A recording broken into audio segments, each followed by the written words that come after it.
turun Pak akan Bentar nih Pak, lalu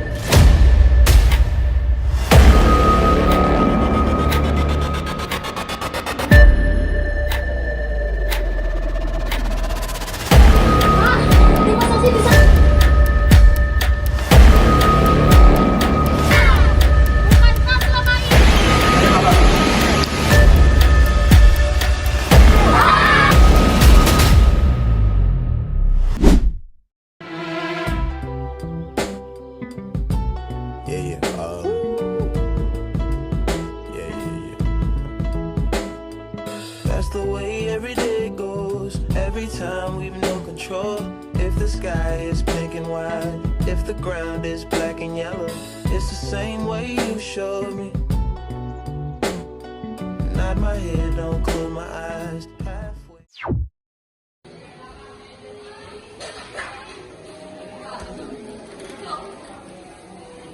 11 Maret 1966, Brigadir Jenderal Muhammad Yusuf, Jenderal Amin Mahmud, dan Brigadir Jenderal Basuki Rahmat diberi tugas oleh Soeharto untuk membujuk Presiden Soekarno membuat pemerintah untuk mengendalikan situasi yang terjadi di Jakarta.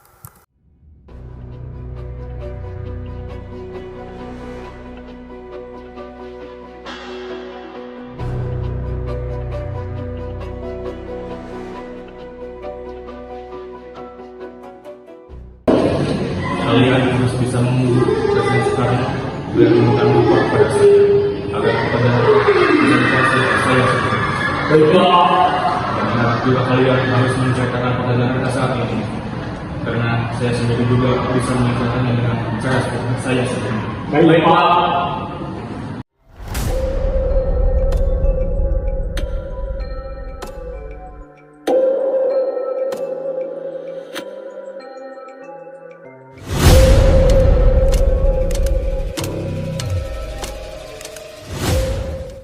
Setibanya di Bogor, ketiga brigadir tersebut menuju Istana Merdeka.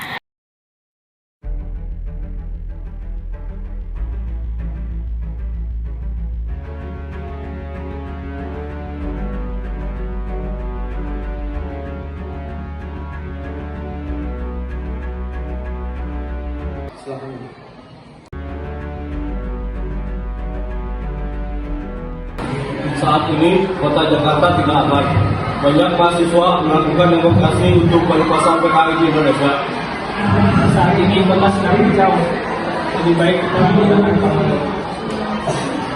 bagaimana jika Jakarta ini tidak terkendali dengan saya kita harus saling meminta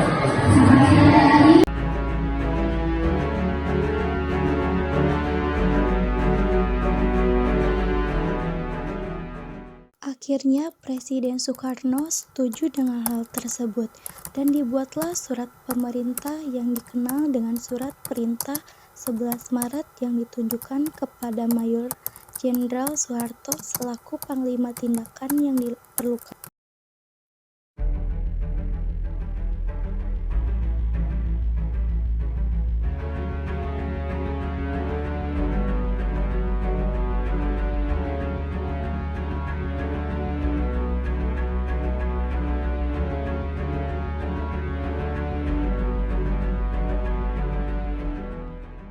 Ketiga brigjen tersebut memberikan surat dari Presiden Soekarno kepada Soeharto melalui TNI AD. Selain itu, Insinyur Soeharto mengendalikan kota Jakarta dari aksi demonstrasi dan permasalahan.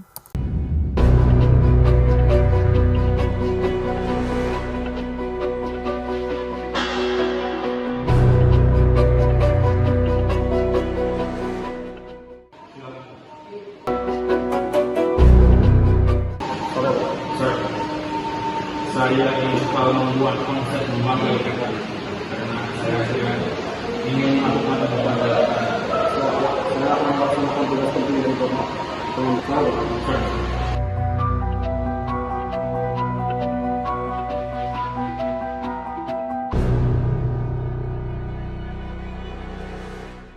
Satu tahun kemudian, Soeharto diangkat menjadi pejabat presiden oleh MPR, sementara sesuai dengan TAP MPRS No 33 MPRS 1967 tentang pencabutan kekuasaan pemerintah negara dari Presiden Soekarno mengangkat Letnan Jenderal Soeharto sebagai pejabat presiden. Demi Allah, saya bersumpah akan memenuhi kewajiban Presiden Republik Indonesia dengan seadil-adilnya mengatur Undang-Undang Dasar dan peraturannya dengan seluruh tumpah serta berbakti pada Nusa NKRI. Pada masa kepemimpinan Presiden Soeharto, PKI berhasil dibubarkan dan ditetapkan sebagai organisasi terlarang. Awalnya kesejahteraan rakyat pada masa itu sangat baik. Bahkan Indonesia dijuluki sebagai negara swasembada pangan. 15 Januari 1974, mahasiswa turun ke jalan. Mereka menggugat kebijakan rezim Soeharto yang terlalu mengedepankan pertumbuhan ekonomi, sementara pemerataan dan keadilan sosial diabaikan. Rekan-rekan sekalian, mari kita baca beberapa sejarah yang ada di depan kita. Beban kita adalah membebaskan rakyat dari penderitaan hidup sehari-hari. Beban kita membuat rakyat yang mengganggu untuk mempersilahkan kesempatan kerja dan pembangunan perekonomian yang tidak menguntungkan rakyat. Beban kita adalah meratakan gandengan sesama generasi muda, memikirkan masa kini dan masa depan. Ringkasnya, beban sejarah kita mengalangkan keberanian rakyat untuk menyuarakan diri. Sekali kita mengelak, maka selamanya kita akan menjadi warga negara yang dikutuk sejarah.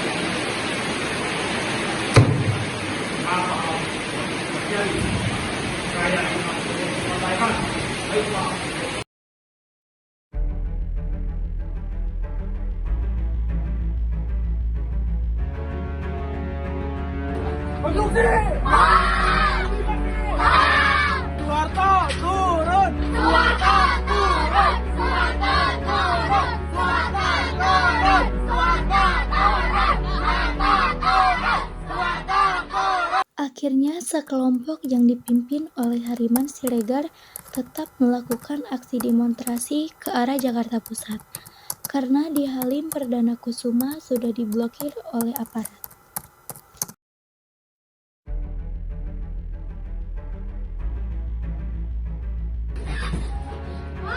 Demonstrasi di sana sangat rusuh dan banyak yang merusak.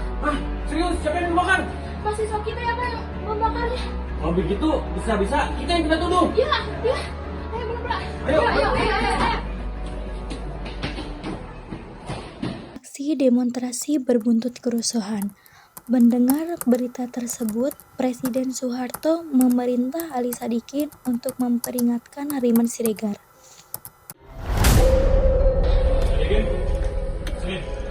Ya Pak.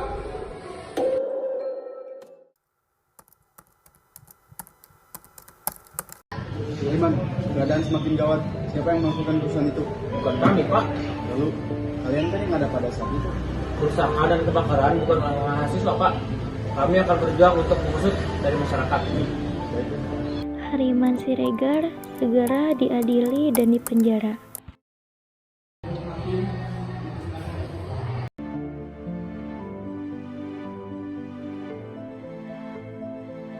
Untuk mahasiswa, silakan kalian berdiri.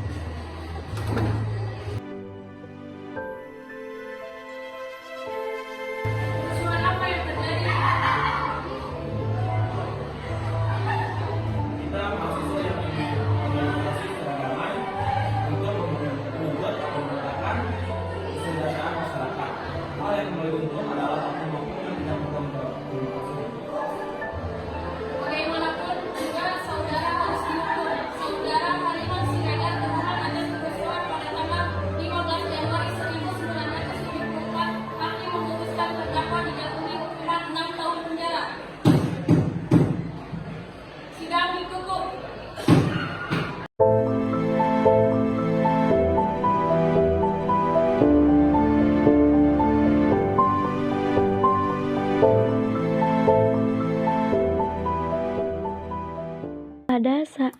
masa perubahan Orde Baru ke masa reformasi di tahun 1998 terjadi demo yang menyuruh Soeharto mundur dari jabatannya sebagai presiden.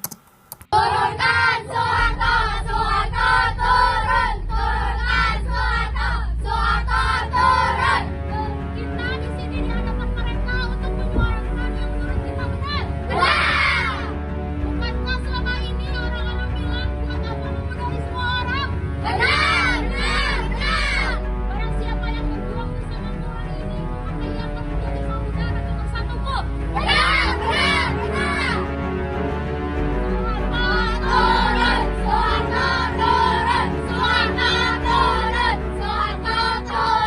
Akhirnya Soeharto turun dari jabatannya sebagai presiden dan menyerahkan sisa waktu jabatannya kepada B.J. Habibie.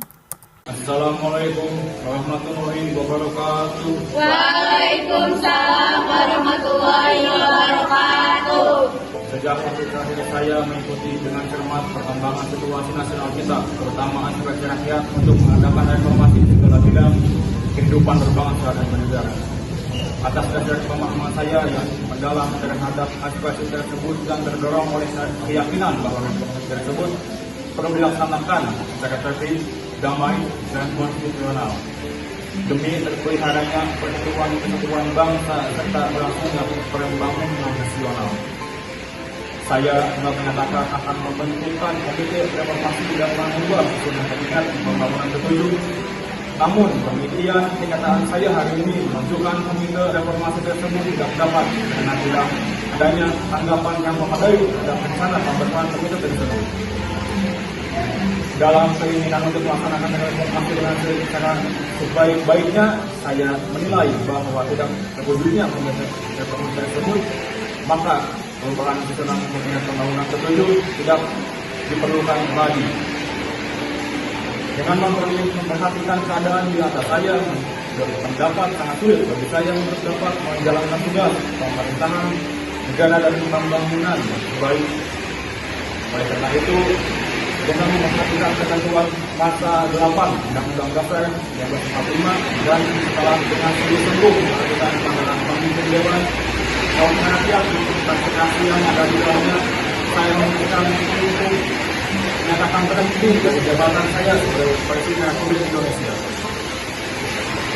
Begitu sudah saya bacakan pada hari Kamis 21 Mei 1998, pernyataan saya berhenti dari jabatan sebagai Presiden Republik Indonesia. Saya sampai di hadapan saudara-saudara pimpinan Dewan Perwakilan Rakyat Republik Indonesia yang juga adalah pimpinan Dewan Perwakilan Rakyat dan juga adalah pimpinan Majelis Permusyawaratan Rakyat.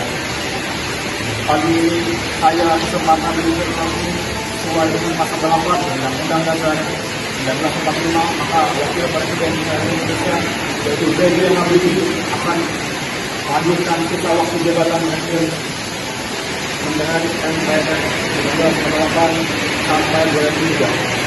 Atas bantuan dukungan rakyat selama saya memimpin negara dan bangsa Indonesia ini, saya ucapkan terima kasih dan minta maaf bila ada kesalahan dan kekurangan lainnya. Semoga bangsa Indonesia tetap jaya dengan Pancasila dan Undang-Undang Dasar 1945-nya. Mulai hari ini bulan Kabinet tanggal 7 dan jauhnya dan pada ini saya ucapkan terima kasih.